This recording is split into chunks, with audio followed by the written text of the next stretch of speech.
Bonjour à tous, on se retrouve pour une nouvelle position avec ici donc le trait pour les noirs, les blancs qui viennent de sacrifier leur tour. Ici on achète sur un pion avec l'idée évidemment si le roi prend la tour, dame prend G6, échec et mat en G7 directement après, donc attention à ne pas prendre la tour.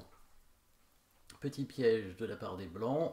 Pour l'instant, donc au niveau du matériel, dame de tour, fou, cavalier de chaque côté. 4 pions noirs contre 4 pions blancs. Donc les blancs viennent simplement de récupérer leur pion et menacent quand même donc du coup de prendre ce pion G6. Et en fait, ce qui menace, si c'était au blanc de jouer, on ferait tour prend G7 échec, roi prend G7, dame prend G6, suivi du mat. Mais c'est au noir de jouer. Et évidemment, ça change tout. Les noirs qui avaient prévu un contre sur ce coup de tour prend pion ici, hein, qui était bien vu de leur part certainement, avec évidemment un coup forcé et un échec. On n'a pas tant que ça dans cette position, il n'y a que la dame qui peut donner échec et seulement en se sacrifiant. Et bien sûr, hein, la meilleure chance pour les noirs pour obtenir quelque chose en faisant un échec, c'est de prendre le fou parce que comme ça permettra après à la tour de venir faire échec en F1 quand le pion va prendre la dame. Hein, ça va être un peu forcé, hein, la prise de la dame. Sinon la dame noire va ramasser encore la tour derrière après, hein, en prenant avec le fou, enfin après avoir pris le fou, si le roi bouge, on prend la tour bien sûr, donc il va prendre la dame, on fait échec en F1, le roi va bouger, le cavalier est obligé de couvrir l'échec et à ce moment-là on aura un autre échec qui va arriver. Vous l'avez vu bien sûr, l'échec avec le fou cette fois. C'est le fou qui va donner échec sur la grande diagonale, ici en B2 défendu par le cavalier. Et le cavalier blanc qui est revenu en D1 ne peut pas prendre ce fou parce qu'il est cloué.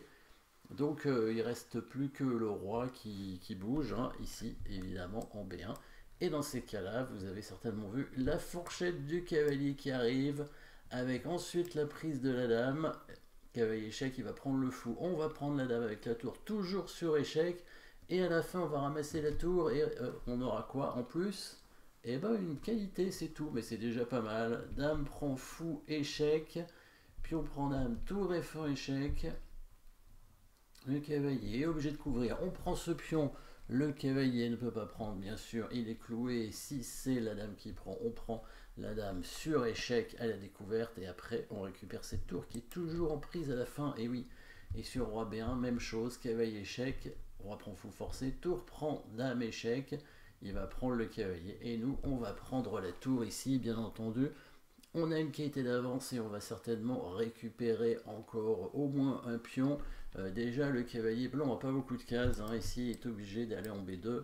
Là, on peut faire peut-être un échec ici pour récupérer ce pion. Ou bien on attaque le cavalier avec la tour pour pouvoir récupérer le pion derrière. Ou encore, si on est encore plus malin, on met la tour en B1 comme ça.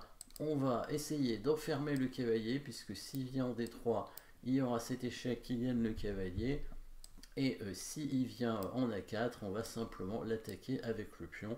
Voilà, avec aussi la menace discrète, bien sûr, de mater en avançant le pion, hein, en B4. De toute façon, qui va bouger, donc du coup, ça va être compliqué pour les blancs qui vont perdre leur cavalier au minimum s'ils arrivent à parer le mat, et les noirs resteraient avec une tour de plus. Donc je lis contre ici de la part des noirs avec ce sacrifice de dame sur ce fou en E3, hein, donc destruction de la défense, mais aussi évidemment dégagement d'espace avec ensuite ce clouage, cette attaque double. Voilà, et ensuite on récupère la tour à la fin, cette tour qu'on ne pouvait pas prendre, hein, bien sûr au début. On a bien vu, hein, que sur roi prend tour au départ, dame prend pion échec, c'était l'idée des blancs. Et après, ils récupèrent le fou en G7. Dommage pour eux, la prise de la tour n'est pas forcée, puisque les blancs n'ont pas fait échec, hein, ils ne forçaient pas, évidemment, la défense du roi. Voilà, merci d'avoir suivi cette position. N'oubliez pas de vous abonner, et à très bientôt.